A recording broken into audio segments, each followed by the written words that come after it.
Hi friends, आज के video में हम लोग मैथमेटिकल मेथड्स ऑफ फिजिक्स के बीटा फंक्शन के बारे में पढ़ेंगे। बीटा फंक्शन जानने से पहले एक दो इम्पॉर्टेंट बात थोड़ा सा याद रखेंगे कि अगर कहीं पर हम लोग x equals to r cos theta और y equals to r sine theta पकड़ते हैं तो dx dy dx into d y हो जाता है r d r d theta. ठीक है, और अगर ये कंडीशन किसी लिमिट में यूज़ करें हम लोग, जिस लिमिट के इन जो किसी इंटीग्रेशन में यूज़ करें जहाँ पर लिमिट हम लोग का 0 टू इन्फिनिटी हो, मतलब डबल इंटीग्रेशन हो 0 टू इन्फिनिटी, तब वहाँ पर इसको हम लोग एक ट्रिगोमेट्रिक और एक न्यूमेरिक फॉर्म में कन्वर्ट कर सकते हैं, जहाँ पर ट्रिगोमेट्रिक का लिमिट होगा 0 टू π/2 और न्यूमेरिक का 0 टू इन्फिनिटी। और साथ में अब जो x और y हम लोग पकड़े थे उसके फॉर्म में वैल्यू को कन्वर्ट कर लेंगे और dx dy की जगह पर are d r d theta का यूज़ कर लेंगे। इसके अलावा हम लोग गामा फंक्शन का डेफिनेशन पहले से ही जानते हैं।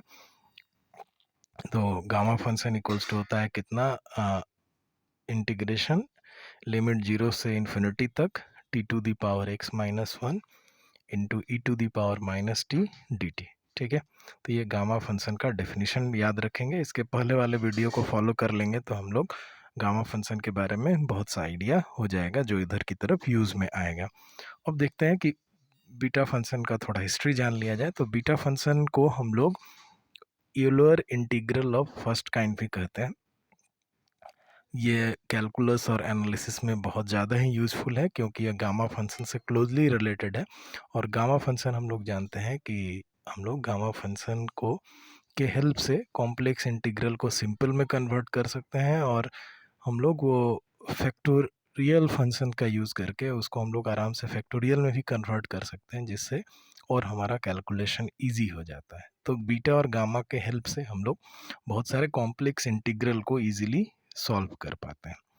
तो बीटा फंक्शन के बारे में सबसे पहले जानकारी लेजेंडर और यूलर ने दी और इसका नाम जैक्स बेनेट ने रखा, और इसको कैपिटल बीटा फंक्शन से उन्होंने डिनोट किया था, बीटा लेटर से डिनोट किया था। तो अब डेफिनेशन देख लेते हैं। तो बीटा फंक्शन का डेफिनेशन लगभग गामा फंक्शन ही जैसा होता है, केवल वहाँ पर एक्सपोनेंशियल पावर रहता है, यहाँ पर न्यूमेरिक पावर रहता है। तो beta x y equals to हम लोग का होता है integration limit 0 to 1 t to the power x minus 1 फिर 1 minus t to the power y minus 1 into d t. तो देखते हैं यहाँ बेस में टी है और 1 माइनस टी है, और पावर क्या हो जा रहा है, फर्स्ट जो है वो फर्स्ट माइनस 1 और दूसरा जो हम लोग का वेरिएबल है पावर में वो चला जा रहा है वाई माइनस 1। ठीक है, बेस टी और 1 माइनस टी, और पावर में फर्स्ट टी का जो पावर है वो x माइनस 1 है, फर्स्ट वेरिएबल माइनस 1, और 1 माइनस टी का पावर क्या हो जा रहा है, second variable minus 1 into d T.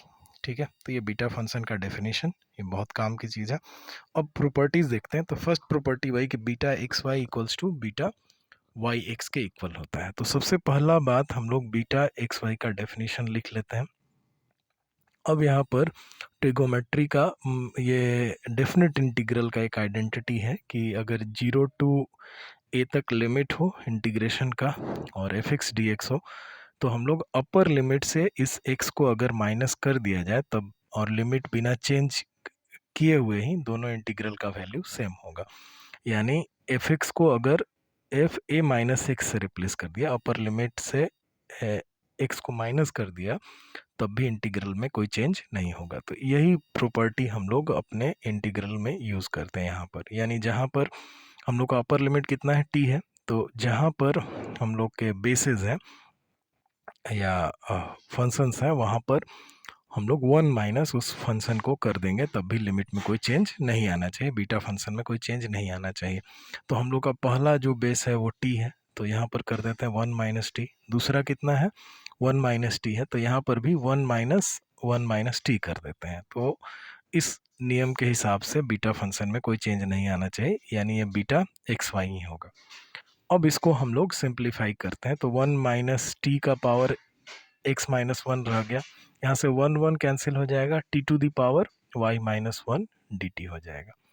अब यहाँ से y वाला टर्म मतलब t to the power y minus one पहले और 1 minus t to the power x minus one term बाद में रख दिया गया। तो देखा जाए तो ये एकदम बीटा फंक्शन के डेफिनेशन जैसा ही है, केवल इसमें y वाला टर्म पहले है और x वाला टर्म बाद में है, यानी इसको हम लोग बीटा वाई एक्स लिख सकते हैं। तो इस तरह से beta function of x y equals to हो गया beta function of y x के इक्वल। ठीक है, तो ये बात अच्छे से समझ के रखेंगे। सेकेंड प्रॉपर्टी बहुत इंपॉर्टेंट है, जहाँ पर हम लोग बीटा फंक्शन को ट्रिगोमेट्रिक वैल्यू में साइन और कॉस के फॉर्म में एक्सप्रेस कर सकते हैं। ठीक ना, तो ये हम लोग देखते हैं कि कैसे होगा। तो सबसे पहला काम हम लोग करते हैं, बीटा का डेफिनेशन लिख लेते हैं। डेफिनेशन लिखने के बाद अब हम लोग टी जो है बेस उसको रिप्लेस कर देते हैं साइन स्क्वायर थीटा से, यानी मेथड ऑफ सब्स्टिट्यूशन का यूज़ करते हैं। तो डी टी कितना हो जाएगा, 2 sine theta cos theta into d theta. अब लिमिट को चेंज कर लेते हैं, जैसे टी का वैल्यू पहले है हम लोग का 0, तो यहाँ पर 0 पुट करके थीटा का वैल्यू निकाल लेते हैं। फिर टी का वैल्यू 1 है, तो यहाँ टी का वैल्यू 1 पुट करके थीटा का वैल्यू निकाल लेते हैं। तो इस तरह से हम लोग पहले लिमिट चेंज कर लिया, टी का वैल्यू रख लिया। अब हम लोग अपने इक्वेशन 1 में ये रिप्लेस करते हैं। तो लिमिट हो जाएगा 0 टू पाई बाई 2। टी के जगह पर हम लोग रिप्लेस करेंगे साइन स्क्वायर थीटा से, 1 माइनस टी के जगह पर 1 माइनस साइन स्क्वायर थीटा यानी कॉस स्क्वायर थीटा हो जाएगा, और डी टी के जगह पर 2 साइन थीटा कॉस थीटा हो गया। पावर्स जो है वो ऊपर की तरफ सब ट्रांसफर कर दिया गया। अब इसको और सिंप्लीफाई करते हैं, तो हम लोग का जो वैल्यू था वो चला आएगा। देखा जाए इसको अगर एक साथ रखते हैं साइन वाले, तो sign theta to the power 2x minus one चला आएगा, और यहाँ पर भी कॉस वाले को एक साथ रखा जाए तो cos theta to the power 2y minus one D theta चला आएगा। तो इस तरह से हम लोग का दूसरा प्रूफ भी हो गया। ये बहुत काम की चीज़ है, क्योंकि हम लोग जो भी कुछ प्रॉब्लम पढ़ेंगे वहाँ पर ये वैल्यू जरूर यूज़ होता है। ठीक ना, तो अधिकांश प्रॉब्लम इस सिंपल प्रॉपर्टी को यूज़ करके हम लोग सॉल्व कर सकते हैं। अब देखते हैं relation between beta and gamma function. ये बहुत इंपॉर्टेंट है और इस पर बहुत सारे प्रॉब्लम्स रहते हैं, तो इनको ध्यान से देखेंगे। तो सबसे पहले हम लोग गामा एक्स या गामा वाई मतलब गामा का डेफिनेशन जानते हैं। तो एक हम लोग गामा एक्स के फॉर्म में इंटीग्रल रख देते हैं, दूसरा गामा वाई के फॉर्म में रख देते हैं, दोनों का प्रोडक्ट कर देते हैं। तो gamma x into gamma y equals to हम लोग का जो गामा का डेफिनेशन था फर्स्ट स्लाइड में ही लिखा हुआ है, तो वो हम लोग यूज़ करके दोनों के लिए रख देते हैं। अब क्या करते हैं कि फर्स्ट जो है इंटीग्रल उसमें टी के जगह पर एम स्क्वायर रख देते हैं, और सेकेंड जो इंटीग्रल है उसमें टी के जगह पर एन स्क्वायर रख देते हैं। इसको तोड़ लेते हैं तो d t equals to 2m dm हो जाएगा, इसको तोड़ लेंगे तो d t equals to 2n dn हो जाएगा। अब ये वैल्यूज़ हम लोग फर्स्ट और सेकेंड इंटीग्रल में पुट कर देते हैं। ठीक है, फर्स्ट इंटीग्रल में टी के जगह पर एम स्क्वायर, डी टी के जगह पर 2m dm, और इधर भी वही सेकेंड वाले में टी के जगह पर एन स्क्वायर और डी टी के जगह पर 2n dn रख दिया। अब इसको हम लोग सिंप्लीफाई करेंगे, तो जो नंबर है 2 इंटू 2 4 हो जाएगा, वो बाहर ले लिया, दोनों इंटीग्रेशन को एक साथ रख लिया गया। इंटीग्रेशन को एक साथ रखकर उसके बाद m का पावर, n का पावर और e का पावर, सिंपल हम लोग e का पावर एक साथ मतलब जो है वो एक साथ रख दिया, 2m dm रख दिया, मतलब सिंप्लीफाई कर लिया, सिंपल। ठीक ना, सिंप्लीफाई करने के बाद जो हम लोग का वैल्यू आ गया उसको लेकर अब आगे ऑपरेट करते हैं। क्या करेंगे हम लोग, यहाँ पर जो फंक्शन है एकदम जो फर्स्ट स्लाइड में हम लोग एक लिमिट का एग्जाम्पल पढ़े थे कि इंटीग्रेशन का एग्जाम्पल उसी की तरह फॉर्म में चला आएगा। तो यहाँ पर m को हम लोग वही r cos थीटा पकड़ लेते हैं, n को r sin थीटा पकड़ लेते हैं, तो dm dn इक्वल्स टू हो जाएगा r dr d थीटा। ठीक है, अब इसी हिसाब से हम लोग का ये लिमिट भी चेंज हो जाएगा, एक ट्रिगोमेट्रिक और न्यूमेरिक। तो ये 4 रह गया, एक ट्रिगोमेट्रिक और न्यूमेरिक हो गया, एक का लिमिट 0 टू पाई बाई 2, एक का लिमिट 0 टू इन्फिनिटी। m के जगह पर हम लोग r cos थीटा से, n के जगह पर r sin थीटा से, e to the power m square n square था तो m स्क्वायर n स्क्वायर करेंगे तो केवल r स्क्वायर हो जाएगा, ये पुट कर दिया, और dm dr के जगह पर, dm dn के जगह पर r dr d थीटा रख दिया। ठीक है, अब ये सब इसके बाद सिंप्लीफिकेशन कर लिया गया, तो cos का पावर देखा जाए चला आएगा cos theta to the power 2x minus one, और साइन का पावर आ जाएगा, साइन थीटा का पावर चला आएगा 2y minus one, are square रख दिया, आर रहने दिया, e to the power r square d r d theta रहने दिया गया। अब इन दोनों लिमिट्स को हम लोग अलग कर लेते हैं। 4 को 2 × 2 कर सकते हैं। तो पहला लिमिट हो जाएगा 0 to π/2, कॉस और साइन वाला टर्म रख लिया गया, और दूसरा ये जो आर और ई वाला टर्म था एक साथ रख लिया गया। ठीक है, तो फर्स्ट टर्म हम लोग देख रहे हैं, ये 2 को अगर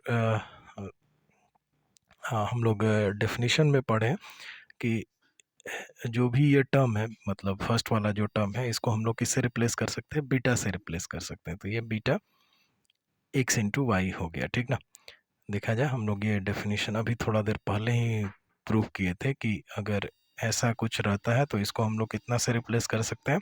बीटा एक्स वाई से रिप्लेस कर सकते हैं। तो ये जो पहला जो हो गया हम लोग का बीटा एक्स वाई हो गया। अब ये 2 को हम लोग अंदर की तरफ ट्रांसफर कर देते हैं आर के साथ, 2r dr, और ये वाला जो टर्म है ये देखेंगे इसका वैल्यू है गामा एक्स प्लस वाई के इक्वल हो जाता है। हम लोग अभी इसका प्रूफ देख लेते हैं। तो यानी beta gamma x into gamma y equals to हो गया beta x y into gamma x plus y, यानी beta x y equals to क्या हो जाएगा? Gamma x into gamma y by gamma x plus y. तो ये बहुत काम का रिलेशन है, अच्छे से देख के रखेंगे कि beta x y equals to होता है हम लोग का gamma x into gamma y divided by gamma x plus y. तो अब हम लोग ये जो सेकेंड इंटीग्रल है उसको थोड़ा सा चेक कर लेते हैं। तो ये हम लोग का सेकेंड इंटीग्रल है, यहाँ पर आर स्क्वायर को हम लोग जेड पकड़ लेते हैं, तो 2r dr equals to d z हो जाएगा। तो ये क्या मिल जाएगा? लिमिट हम लोग का देखा जाए 0 to इन्फिनिटी, आर स्क्वायर की जगह पर जेड चला आएगा, to the power x plus y minus 1 e to the power z d z. तो हम लोग अगर गामा फंक्शन के डेफिनेशन पर ध्यान दें तो गामा फंक्शन का जो डेफिनेशन था वो कुछ इसी तरह का था। केवल क्या है, यहाँ पर x था, x है यहाँ पर, वहाँ पर x प्लस वाई है, और बाकी यही देखिए t जो है वो e to the power minus t में चला गया, वहाँ पर z है बेस में, और e to the power minus z चला गया है। तो यानी हम लोग इसको इजीली गामा x लिख पाए थे। यहाँ पर x के जगह पर x प्लस वाई है, तो यहाँ पर गामा x प्लस वाई हो जाएगा। तो यही गामा x प्लस वाई यहाँ पर चला आएगा। तो ये हो गया हम लोग का बीटा और गामा के मिडिल का रिलेशन। इसको अच्छे से देख कर रखेंगे, अच्छे से समझ के रखेंगे। अब हम लोग कुछ एग्जांपल्स ट्राई करते हैं। तो पहला जो क्वेश्चन है वो है कि जो इंटीग्रेशन है x q by root over of 1 minus x d x, और लिमिट है 0 to 1, इसको बीटा फंक्शन में कन्वर्ट करना है और इसका वैल्यू निकालना है। तो सबसे पहले हम लोग यहाँ पर मेथड ऑफ सब्स्टिट्यूशन का यूज़ करेंगे। एक्स को रिप्लेस कर लेते हैं साइन स्क्वायर थीटा से, तो डी एक्स इक्वल्स टू हो जाएगा 2 sine theta cos theta into d theta. Limit भी इसी हिसाब से चेंज कर लेते हैं, 0 और 1 है इनिशियल लिमिट, तो यहाँ पर पुट करके पहले मिल जाएगा थीटा इक्वल्स टू 0 और दूसरा थीटा इक्वल्स टू π/2। तो यहाँ पर ये सब वैल्यू रिप्लेस करते हैं। एक्स क्यू के जगह पर चला आएगा sine to the power 6 theta, 1 minus x है तो ये हो जाएगा 1 माइनस साइन स्क्वायर थीटा यानी कॉस थीटा, ये ऊपर ट्रांसफर कर दिया, डी एक्स की जगह पर 2 sine theta cos theta into d theta रख दिया, 2 को बाहर ले लिया गया। अब यहाँ से कॉस वाला टर्म जो है वो 0 हो जाएगा, साइन का पावर 7 हो जाएगा, sine theta to the power 7 d theta, बाकी जैसे का तैसे रख लिया गया। अब हम लोग क्या करना है, इसको कन्वर्ट करेंगे वो साइन और कोसाइन वाला जो बीटा वाला फंक्शन था कि उसमें कन्वर्ट करने का कोशिश करेंगे। तो यहाँ पर तो कॉस नहीं है, तो हम लोग क्या करेंगे, cos theta to the power 0 का यूज़ करेंगे। तो यहाँ क्या किया गया, साइन वाला टर्म रहने दिया गया, cos theta to the power 0 use किया। अब ये वाला हम लोग को इंटीग्रल में इसको कन्वर्ट करने का है, ठीक ना। तो 2 है हम लोग का, लिमिट भी है, साइन का पावर भी है, तो इसको हम लोग 2x माइनस 1 के फॉर्म में लिख लेते हैं। तो क्या लिख सकते हैं, sine to the power 2 into 4 minus 1 लिख देंगे तो 7 चला आएगा। अच्छा, cos to the power 2y minus 1, तो यहाँ पर भी 0 को हम लोग को इस तरह से कन्वर्ट करना है कि 2y माइनस 1 के फॉर्म में चला है। तो 0 को हम लोग इजीली लिख सकते हैं 2 इंटू हाफ माइनस 1, तो देखो 2 से 2 कैंसिल हो जाएगा और 1 से 1 0 हो जाएगा। तो हम लोग इस फॉर्म में लिख सकते हैं आसानी से, ठीक है।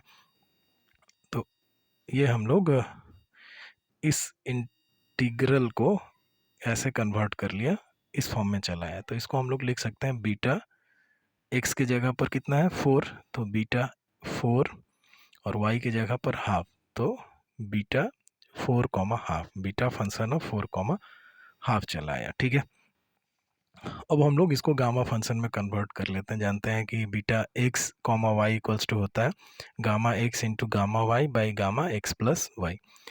तो यहाँ पर वही आ गया beta gamma 4 into gamma half by gamma 4 plus half. अब हम लोग एक और फॉर्म जानते हैं कि gamma x plus 1 equals to factorial x होता है। तो यहाँ पर गामा 4 यानी गामा 3 प्लस 1 यानी फैक्टोरियल 3 हो गया।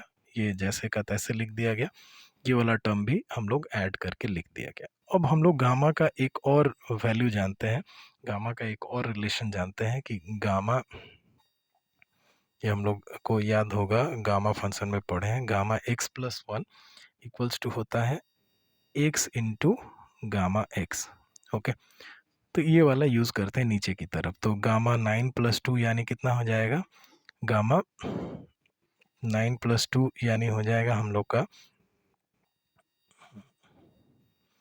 गामा 9 प्लस 2,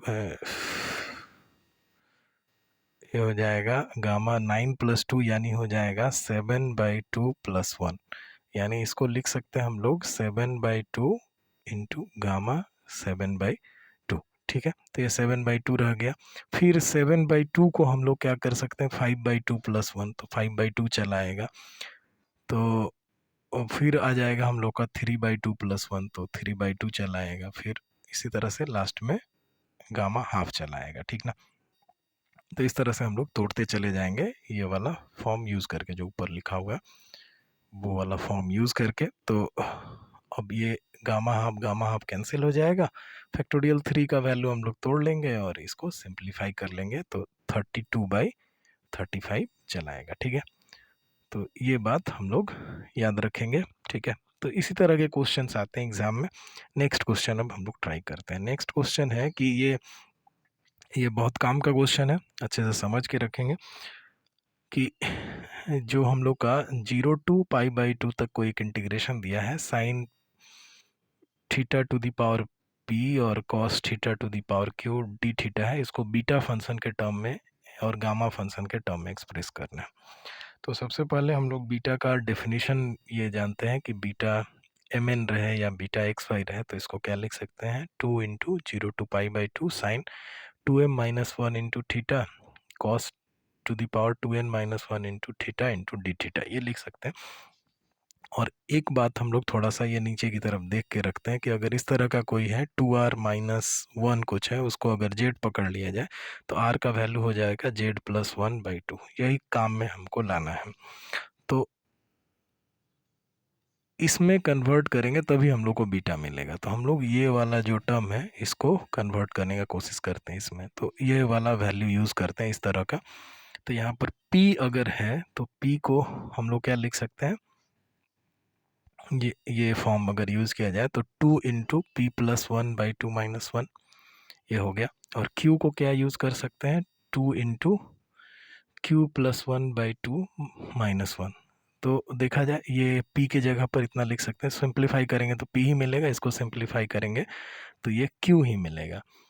तो ये, और जो सामने 2 था तो 2 को लाने के लिए हम लोग क्या किए कि हाफ से इंटू कर दिया और 2 हो गया। तो ये वाला फंक्शन देखा जाए एकदम इसके जैसा मिलता जुलता है, m के जगह पर p प्लस 1/2 और n के जगह पर q प्लस 1/2 चला है, तो ये बिट फंक्शन के फॉर्म में लिख सकते हैं।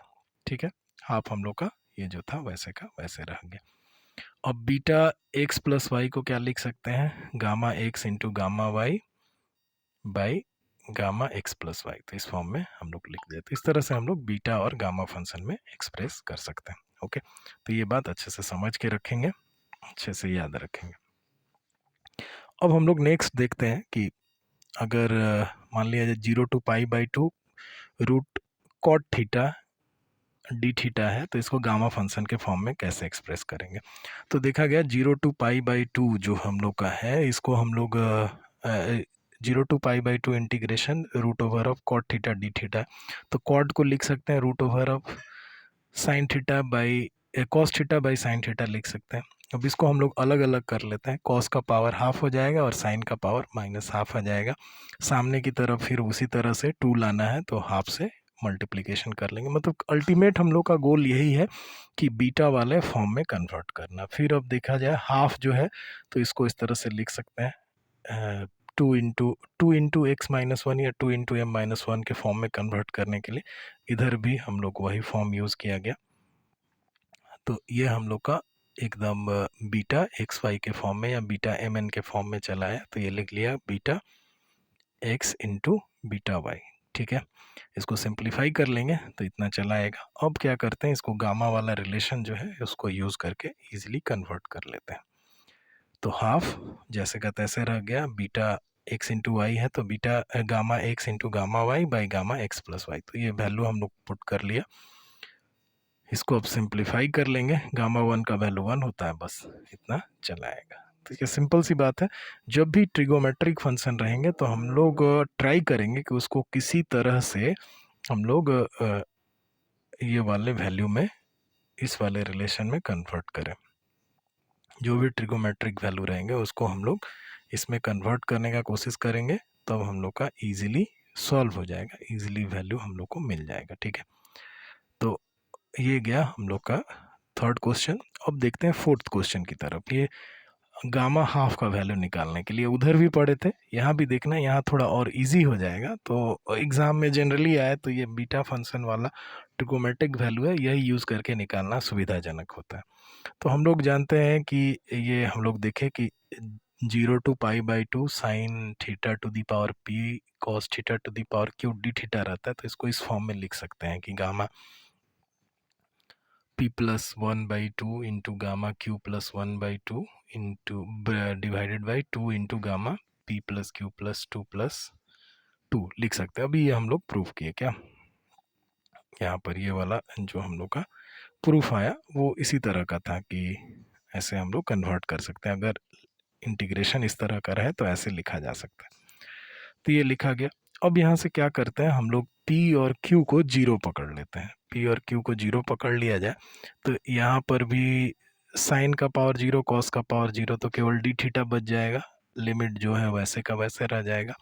इधर हो जाएगा gamma half into gamma half by 2 into gamma 1 हो जाएगा। अब गामा 1 का वैल्यू 1 जानते हैं हम लोग, ये लिमिट को हटा लेंगे तो इंटीग्रेशन सॉल्व कर लेंगे तो इधर π/2 चला आएगा, इधर हाफ रह जाएगा और गामा हाफ का पावर इस गामा हाफ का स्क्वायर हो जाएगा। ठीक ना, gamma half into gamma half है तो इसको गामा हाफ का स्क्वायर लिख लिया। अब उसके बाद स्क्वायर हटा लेंगे तो गामा हाफ इक्वल्स टू हो जाएगा √/π। ठीक ना, 2 से 2 कैंसिल कर लिया गया और 2 से 2 नीचे वाला कैंसिल कर लिया गया, और गामा हाफ जो स्क्वायर है तो इसका रूट कर लेते हैं तो गामा हाफ इक्वल टू √π चला आएगा। तो इस तरह से हम लोग इजीली सॉल्व कर सकते हैं, गामा हाफ का वैल्यू निकाल सकते हैं। तो आज के क्लास में बस इतना ही।